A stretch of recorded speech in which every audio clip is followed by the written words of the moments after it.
राम राम सर्वांना. स्वागत आहे तुमचं नवीन एका ब्लॉग मध्ये. तुम्हाला तर माहित आहे आपण होतो नागपूरमध्ये. मग सकाळी सकाळी फ्रेश झालो. मस्त पैकी म्हणलं पोहे खाऊ, कारण इथं पोहे नंतर दुसरं काय भेटत नाही. मग काय, तेवढ्यात एक आमचे जोडीदार होते नगरचे काका, म्हणले जरा गाडी बांधाय मदत करा. मग मी आणि भाऊनी दोघांनी म्हणून मिळून मदत केली. गाडी वगैरे त्यांची बांधून दिली, कारण आज वाटत होतं सोमवार आहे, गाड्या भरत्याला. हे कसं आहे, एकाच हाताने गाडी चालवत आहेत. ह्यांचा अपघातामध्ये एक हात गेला होता. त्यानंतर पण सर्व कामं जे करतात का खूप परफेक्टली करतात. कारण गाडी पण तसंच चालवतात, रस्सी बांधाय पण तशीच मदत केली. खरंच बरं का, अशा माणसाचा खरंच अभिमान वाटतो.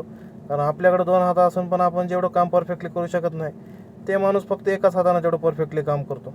कारण सर्वच काम, रस्सी बांधणं, गाठ मारणं, कोणतं पण काम असो, खरंच. आणि इंट्रा गाडी आहे त्यांची, MH14 पासिंग, पिंपरीचे आहेत ते.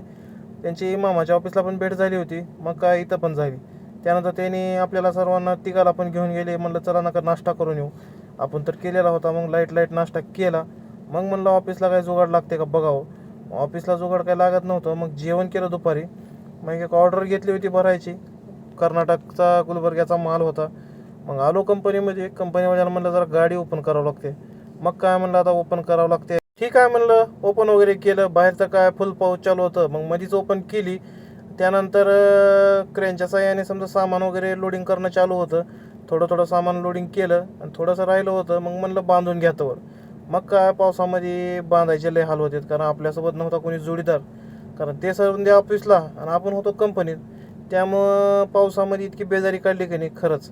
कारण लई दिवस झाला गाडी बांधली नव्हती. आणि गाडी बांधल्यानंतर सोडायचा जास्त प्रश्न येत नाही. पण आज कसं आहे, एकट्यानंच गाठा मारू मारू सर्व गाडी वगैरे बांधून घेतली.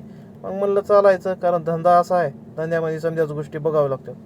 त्यानंतर तिथून गाडी वगैरे भरली आणि आपण आलो हिंदुहृदय सम्राट समृद्धी महामार्गला. इथून चढलो आणि 2-3 एक्झिट झाले की आपण खाली उतरून आपल्या वर्ध्या हायवेला लागलो. कारण मध्ये जरा ट्रॅफिक लागते, त्यामुळे आमच्या जोडीदारांना सांगितले होते किशोर भाऊनं की समृद्धीनंच या. मग म्हणलं ठीक आहे.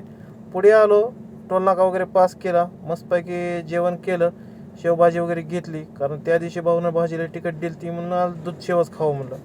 मग काय तिथून पुढे आलो. मग नगर झोप येत होती, मग नगर एनर्जी ड्रिंक लावावं म्हणलं आणि मस्तपैकी एक एअर फ्रेशनर घेतलं. गाडीमध्ये कसं आहे, पावसामुळे लईच वास येत होता. मग म्हणलं थोडासा सुगंध येईल. पुढे आलो मागावच्या घाटामध्ये.